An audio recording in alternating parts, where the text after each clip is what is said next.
एक बार एक बहुत ही दुखी व्यक्ति एक महात्मा के पास आकर कहता है, मैं अपने जीवन से बहुत दुखी हूँ। मैं अपनी बीवी, बच्चों और अपने परिवार को भी खुश नहीं रख सकता। मैं अपने लिए भी कुछ नहीं कर पा रहा। कभी कभी तो मुझे अपनी जिंदगी को खत्म कर देने के भी ख्याल आते हैं। आप इतनी साधनाएं करते हैं, इतनी तपस्या करते हैं, क्या आप मुझे कोई ऐसा मार्ग बता सकते हैं जिससे मैं अपने बुरे वक्त से बाहर आ सकूं? मेरा बहुत बुरा समय चल रहा है। 2 वक्त की रोटी का इंतजाम करना भी मेरे लिए बहुत मुश्किल हो गया है। अब आप ही बताएं कि मैं ऐसे वक्त में मैं जिंदा रहूं तो कैसे रहूं? कैसे अपने परिवार को खुश रखूं? कृपया करके कोई साधारण सा तरीका बताने की कृपा करें ताकि मैं आसानी से समझ सकूं, क्योंकि मैं बहुत पढ़ा लिखा नहीं हूं। अगर आप बड़ी से बड़ी ज्ञान की बातें करेंगे तो शायद मैं कभी समझ भी नहीं पाऊंगा। ये सुनकर महात्मा ने मुस्कुराते हुए कहा कि तुम एक काम कर सकते हो। फिर महात्मा ने सामने की ओर इशारा करते हुए कहा कि उस ऊंची पहाड़ी पर एक मंदिर है और उस मंदिर के पास चींटियों का एक घर है जहां पर हजारों चींटियां रहती है। तुम्हें सुनने में बड़ा अजीब लगेगा, लेकिन वो चींटियां उस मंदिर की जमीन को खराब कर देती है, उस मिट्टी की उपजाऊ शक्ति को खत्म कर देती है, जिसके कारण वहां पर कोई भी पेड़ या कोई भी घास पनप नहीं पाती है। तुम मेरा एक काम करो, उसके बाद मैं तुम्हें तुम्हारे सवालों के जवाब दूंगा। तुम 7 दिन तक रोज उस पहाड़ी पर जाओ और उस चींटियों के घर को तहस नहस कर दो, उसको तोड़ दो। जब भी तुम्हें कोई चींटियों का घर दिखे मंदिर के आसपास तो उसे वहीं पर तहस नहस कर देना। लेकिन याद रहे, घर को तोड़ने में कोई भी चींटी मरनी नहीं चाहिए। इस बात को समझने का प्रयास करते हुए वो युवक वहां से चला गया। शायद उसको कुछ समझ में नहीं आया था कि महात्मा जी ऐसा क्यों करवा रहे हैं। तो वो उन चींटियों पर अन्याय कर रहे हैं, उनका घर तोड़वा रहे हैं, उन्हें नुकसान पहुंचा रहे हैं। आखिर कौन महात्मा ऐसा करेगा?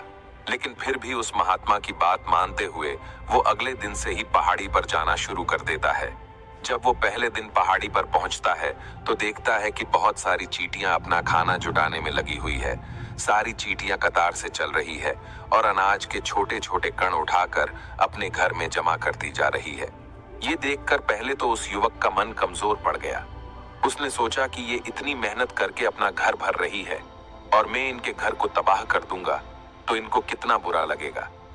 लेकिन फिर उसने उस महात्मा की बात याद करते हुए उस घर को तोड़ना शुरू कर दिया। जल्द ही चींटियों में हाहाकार मच गया। वो इधर उधर दौड़ने लगी। अभी तक जो कतार से चल रही थी अब वो बिखर गई और इधर उधर अपनी जान बचाने के लिए भागने लगी। थोड़ी देर में घर टूट गया और सारी चींटियां इधर उधर छुपने के लिए भाग चुकी थी।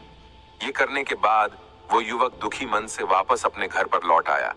उसका मन परेशान था, दुखी था, पश्चाताप से भरा हुआ था। फिर उसने अपने बिस्तर पर रात में लेटे लेटे ही सोचा कि अब तो उन चींटियों का घर तबाह हो चुका है, अब वहां वापस जाने का क्या फायदा होगा, क्योंकि चींटियों का घर तहस नहस करने के लिए महात्मा जी ने कहा था, जो मैं कर चुका हूं। लेकिन फिर कुछ सोचकर अगले दिन उसने फिर से जाने का निश्चय किया और अगले दिन सुबह सुबह उठकर वो वापस उसी पहाड़ी पर पहुंच जाता है। पहाड़ी पर पहुंचकर वो उसी जगह पर पहुंचता है जहां पिछले सुबह उसने उस घर को तहस नहस कर दिया था। लेकिन वो ये देखकर चौंक जाता है कि उन चींटियों ने फिर से अपना घर उसी जगह पर बना लिया था और अब वो फिर से अपने घर के लिए सामान इकट्ठा करने में जुटी हुई थी। उस आदमी को देखकर लगा कि ये चींटियां कितनी मूर्ख है। इनको पता है कि कल ही इनका घर इसी जगह पर तबाह किया गया था और उसी जगह पर उन्होंने अपना नया घर भी बना लिया। और ये सोचकर वो आदमी हंसने लगा। लेकिन फिर से महात्मा की बात याद करते हुए उसने उन चींटियों का घर फिर से तबाह करना शुरू कर दिया। फिर से उन चींटियों में हलचल मच गई और थोड़ी देर में वो चींटियां इधर उधर अपनी जान बचाने के लिए भागने लगी।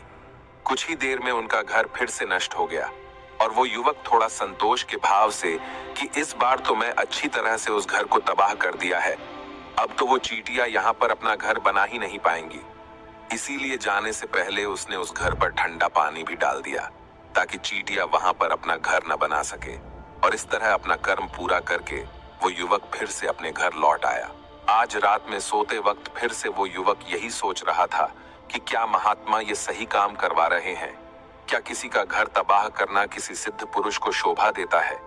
क्या हो अगर वो महात्मा सिद्ध पुरुष हो ही ना, क्या होगा अगर वो मुझे बेवकूफ बना रहे हो?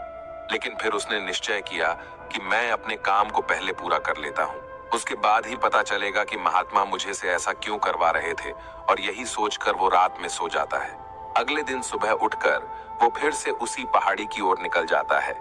पहाड़ी पर पहुंचकर वो उसी जगह पर पहुंचता है जहां पर उसने उनके घर को तबाह कर दिया था, और वो ये देखकर खुश हो जाता है कि वहां पर कोई भी घर नहीं था। सारी चींटियां वहां से भाग चुकी थी। अब उसने सोचा कि अब मेरा रोज रोज आने का क्या फायदा होगा, क्योंकि चींटियां तो अपना घर बदल चुकी है, और महात्मा जी ने मुझे 7 दिन आने के बाद कहा था, लेकिन आज तो तीसरा ही दिन है। अब बाकी 4 दिन वापस आने का क्या फायदा होगा। और यही सोचकर उसने निश्चय किया कि यहाँ से वो सीधा उसी महात्मा के पास जाएगा और उनको ये सारी खबर बता देगा। जब वो वापस मुड़कर उस पहाड़ी से उस महात्मा की कुटिया की तरफ जाने लगा, तभी अचानक उसकी नजर एक और घर पर पड़ी जो कि चींटियों का ही बनाया हुआ था। मतलब कि वो घर चींटियों ने ही बनाया था, और अब वो चींटियां नए घर में वास कर चुकी थी। ये नया घर उनके पुराने घर से थोड़ी ही दूरी पर था, और जब उसी युवक की नजर उस घर पर पड़ी तो उसने सोचा कि शायद महात्मा को पता था कि ये चींटियां अपना घर यहाँ से बदलकर किसी दूसरी जगह पर बना लेगी, इसीलिए उन्होंने मुझे 7 दिन आने के बाद कहा था। और ये विचार करके वो उनका नया घर भी तोड़ने के लिए पहुंच जाता है। जब वो वहां पहुंचा तो चींटियां उसी तरह अपने कार्य में लगी हुई थी। वो अपने लिए खाना इकट्ठा कर रही थी और अपने घर में जमा कर रही थी। जब पुराना घर टूटा था, वहां भी अनाज के कण बचे हुए थे, और चींटियां वहां से भी अनाज इकट्ठा कर करके वापस अपने नए घर में ला रही थी। अब यहाँ पर फिर से युवक का मन थोड़ा कमजोर पड़ गया, क्योंकि वो खुद भी कमजोर था, खुद भी वक्त का मारा हुआ था। इसीलिए उसके मन में उन चींटियों के प्रति दया का भाव उमड़ रहा था। उनके ऊपर उसे दया आ रही थी। वो चाहता था कि उनकी मदद करे, लेकिन वो उल्टा उनको नुकसान पहुंचा रहा था। लेकिन उस महात्मा की बात को याद करते हुए उसने फिर से उस घर को तोड़ने का निश्चय किया, और उसने इस बार बड़ी ही सावधानी के साथ बिना किसी चींटी को कोई नुकसान पहुंचाए वो घर तबाह करना शुरू कर दिया। वक्त थोड़ा ज्यादा लगा, क्योंकि किसी भी चींटी को नुकसान न पहुंचने की शर्त महात्मा ने पहले ही रखी थी। इसीलिए उसको बड़ी सावधानी के साथ उन घरों को तबाह कर रहा था।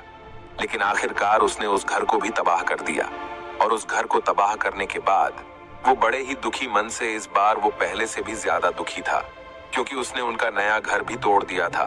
वो उन चींटियों को बसने ही नहीं दे रहा था, और वो अब अपने आप को शैतान या दानव समझने लगा था। महात्मा की बात को मानते हुए वो अपने घर पर दुखी मन से वापस आ गया।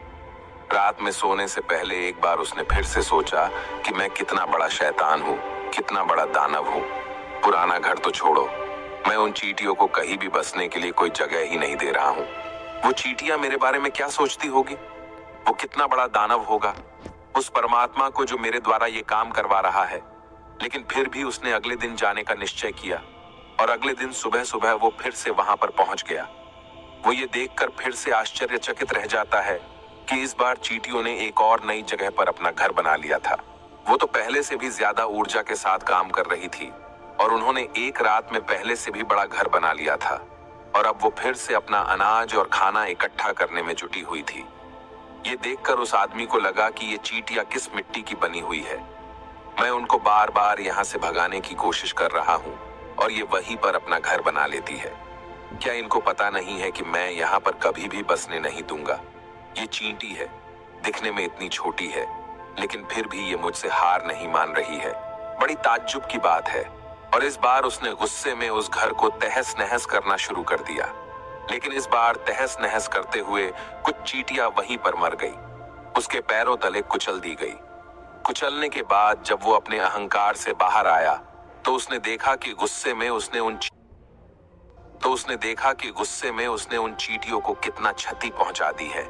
उसका मन पश्चाताप से भर गया, और वो रोता हुआ अपने घर की तरफ बढ़ गया। रात में सोते वक्त उसने सोचा कि मैं उन चींटियों पर बहुत ज्यादा अत्याचार कर रहा हूँ। अब इससे ज्यादा अत्याचार मैं नहीं कर पाऊंगा। और यही सोचकर वो अगले दिन उन चींटियों के लिए अपने घर से थोड़ा आटा लेकर उसी पहाड़ी पर पहुंच जाता है। आज उसके मन में उन चींटियों के प्रति श्रद्धा का भाव था, दया का भाव था। आज वो उनकी मदद करना चाहता था। और जब वो वहां पर पहुंचा तो चींटियां फिर से अपने नए घर को बनाने में जुटी हुई थी। उसने बड़े ही करुणा के साथ उन चींटियों को अपना लाया हुआ आटा खिलाया। अगले 7 दिनों तक वो ऐसा ही करता रहा। वो रोज सुबह जाता, उन चींटियों को अपने हाथों से आटा खिलाता। 7 दिन के बाद वो युवक उस महात्मा के पास पहुंचकर हाथ जोड़कर बोलता है कि हे महात्मा जी, मुझे माफ कर देना। तबाह करने के लिए बहुत कोशिश की, मैंने उनका घर तबाह किया भी। 1 बार नहीं 4 बार मैंने उनका घर तोड़ा। उसके बाद मैं हिम्मत नहीं कर पाया, उनके घर को नहीं तोड़ पाया। मैं समझ सकता हूँ मैं आपका काम पूरा नहीं किया और इसके बदले आप मुझे तरीका भी नहीं बताएंगे जो कि मुझे मेरे बुरे समय से बाहर निकाल सकता है, लेकिन मुझे इसका कोई परवाह नहीं है। मुझे लगता है कि मैंने जो किया वो सही किया, इसीलिए मैं आपसे आज्ञा लेकर वापस जा रहा हूँ। कृपया मुझे वापस अपने घर जाने की आज्ञा दीजिए। ये सुनकर महात्मा ने मुस्कुराते हुए कहा कि अरे बेटा, कहाँ चल दिए? रुको तो सही, जलपान तो कर लो, थोड़ी देर ठहर जाओ, उसके बाद चले जाना। और ये कहकर वो महात्मा उस युवक के लिए पानी लेकर आते हैं। पानी पिलाने के बाद महात्मा उस युवक से पूछते हैं कि तुम मुझे ये बताओ कि आखिर तुम उन चींटियों का घर तबाह क्यों नहीं कर सके? वो चींटियां तो छोटी है और तुम इतने विशालकाय हो, फिर भी तुम उन छोटी छोटी चींटियों का घर तबाह नहीं कर पाए। कहाँ है तुम्हारी शक्ति, तुम्हारा बाहुबल? इसका जवाब देते हुए उस युवक ने कहा कि हे महात्मा, मैंने उन चींटियों का घर तबाह कर दिया था, बार बार किया था। एक बार तो अपने गुस्से में उन चींटियों को भी हानि पहुंचा दी थी, लेकिन जिस दिन मैंने उनको हानि पहुंचाई उसी दिन मुझे लगा कि मैं उनको क्यों हानि पहुंचा रहा हूं, क्यों इनको इतनी तकलीफ दे रहा हूं, और उसी दिन से मैंने उनको क्षति पहुंचाने की वजह, नुकसान पहुंचाने की वजह उनकी सहायता करनी शुरू कर दी। ये सुनकर उस महात्मा ने कहा कि ये ही तो सीखने की बात है। एक छोटी सी चींटी हमें जीवन का संदेश दे जाती है। मैंने तुम्हें उन चींटियों का घर तबाह करने के लिए नहीं भेजा था, मैंने तुम्हें भेजा था ताकि तुम उन चींटियों से कुछ सीख ले सको। तुम्हें क्या सीख मिली? उन चींटियों से क्या मुझे बता सकते हो? ये सुनकर उस युवक ने पूरी कहानी बयां कर दी। पूरी कहानी सुनने के बाद महात्मा ने मुस्कुराते हुए कहा कि बेटा, पहली सीख जो इन चींटियों से ले सकते हैं वो ये थी कि तुमने कितनी ही बार उनके घर को तोड़ने की कोशिश की, कितनी ही बार प्रयास किया कि उनके घर तबाह हो जाए, लेकिन वो हर बार अपना नया घर बना लेती थी। उन्होंने कभी भी हार नहीं मानी। अगर वो हार मान लेती तो वो चींटियां तुम्हें वहां पर नहीं मिलती। जीवन कार्यशीलता का नाम है, लेकिन हम मनुष्य 1-2 बार हार मिलने पर ही टूट जाते हैं, हताश हो जाते हैं और फिर जीवन में प्रयास ही नहीं करते। और कुछ लोग तो अपनी जिंदगी को खत्म करने को उतारू हो जाते हैं। लेकिन जानवरों में तुमने एक बात देखी होगी कि वो अपना जीवन खुद से कभी खत्म कर ही नहीं सकते हैं। तुमने कभी नहीं सुना होगा कि किसी जानवर ने आत्महत्या कर ली, चाहे वो जानवर कितना भी भूखा क्यों ना हो, कितना ही दुखी क्यों ना हो, लेकिन वो अपने जीवन के लिए हमेशा संघर्ष करता रहता है। लेकिन वहीं दूसरी तरफ हम मनुष्य 1-2 बार हताश होने पर ही अपना जीवन खत्म कर लेते हैं। जीवन तो कर्मशीलता है, कर्म करने का नाम है।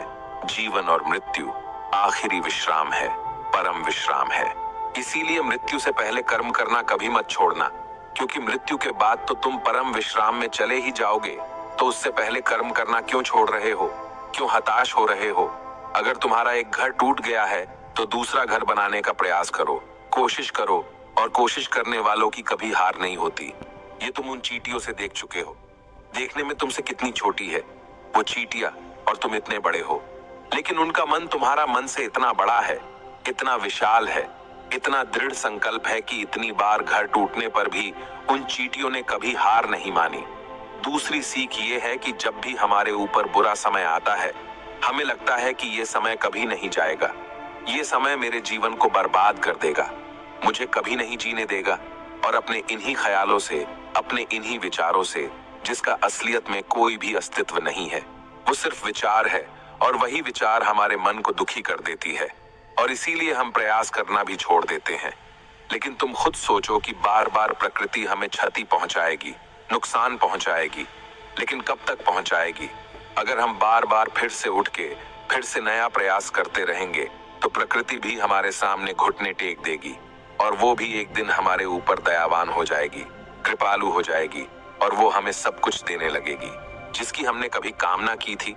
तुमने खुद देखा कि तुम उन चींटियों को तबाह करने के लिए पहुंचे थे, लेकिन बाद में तुम ही उन चींटियों को अनाज और आटा देने लगे, तुम ही उन पर कृपालु हो गए। क्यों हुए?